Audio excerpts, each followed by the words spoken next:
A Minnesota mom is demanding answers after she says her 9-year-old daughter was jumped on the school playground. The disturbing details of the attack next.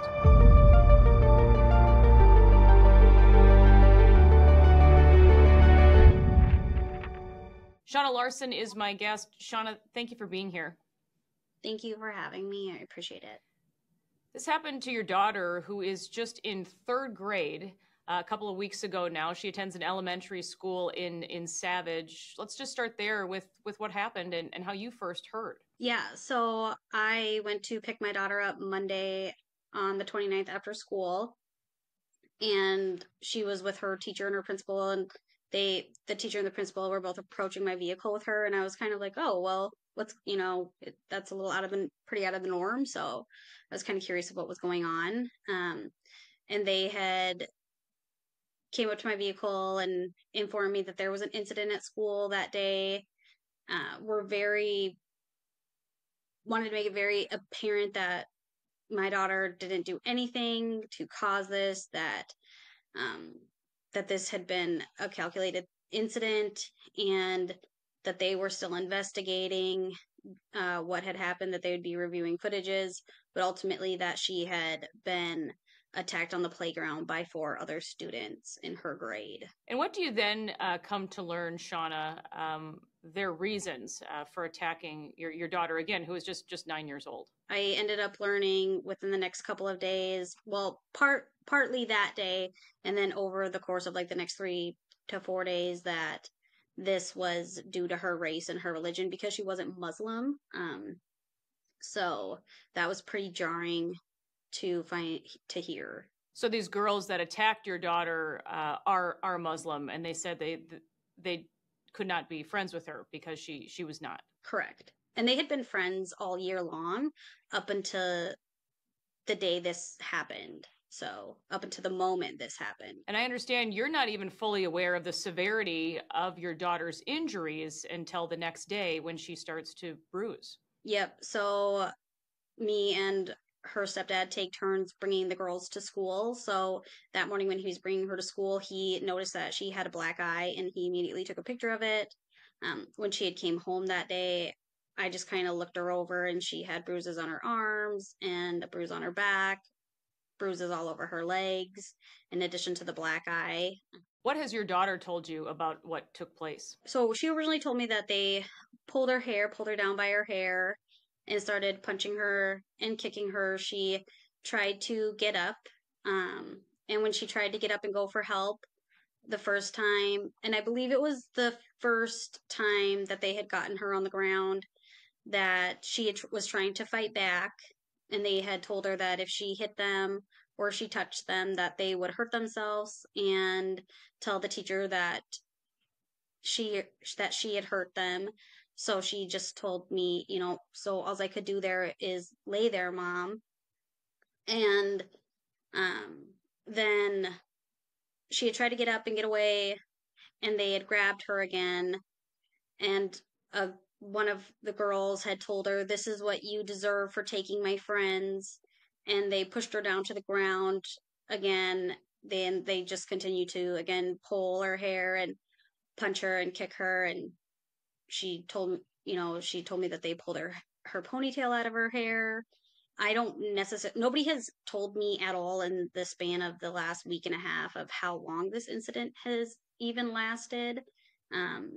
So I'm not necessarily sure about that, but I mean, the fact that it lasted even a moment is too long. And it sounds like they dragged your daughter to an area that was out of view from teachers, and also where the cameras did not record.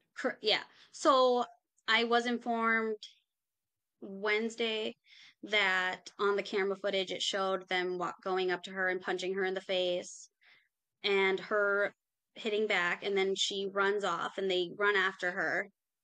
And then that's when all of them go out of camera view, and that's when the initial attack happens, is what the principal told me. It sounds like you give the school then some time to sort this out, but ultimately it's you who then decides to report this to the police department. Why did you want to take that step? This was an assault on on a child and the reason of the assault. Like there wasn't any, the school had told me multiple times, even up until now, that my daughter hadn't did anything to create, initiate this or create what had happened. This was just because of her race and her religion. So that was a big thing. And just the lack of the action the school was taking, which I do understand, like to a point, that the school has their own rules and their own laws that they have to follow. But the fact that because this was race and religion fueled, the fact that they were never suspended or expelled or suspended from school or turned or redirected to distance learning instead of being continuing to stay in the classroom, which two of them were in the same classroom as my daughter, is alarming, regardless of their age. Alpha News has asked the Savage Police Department for the police report and if this is being investigated as a hate crime, as it certainly sounds like this is the reason she was targeted. And they told us that the case is still under investigation. Also, we did ask the Savage School District about the incident in a statement. The district said this, quote, "We can't share any private data about students, including specifics about student behavior or discipline. Student and staff safety is our top priority, and we take any incident that could endanger others very seriously. We're committed to working with families as we do that, and as always, we follow our established policies and procedures when it comes to student behavior." So again, they're in school the very next day after that attack. Yeah. With very little Correct. consequences. And ultimately, it's your daughter who then has to switch classes with just a month left in the school year. This disruption to her. What do you think of that? And what do you think should have happened here? I originally did not want my daughter to switch classes. I thought that if anybody should have to switch classes, it should have been the students who attacked my daughter, because I feel like her having to move is telling her that she did something wrong. And she didn't do anything wrong. She just was outside playing on the playground that day. But ultimately, it came down to her just not feeling safe, and we let this be her decision. And her decision was that she wanted to move because she didn't feel safe.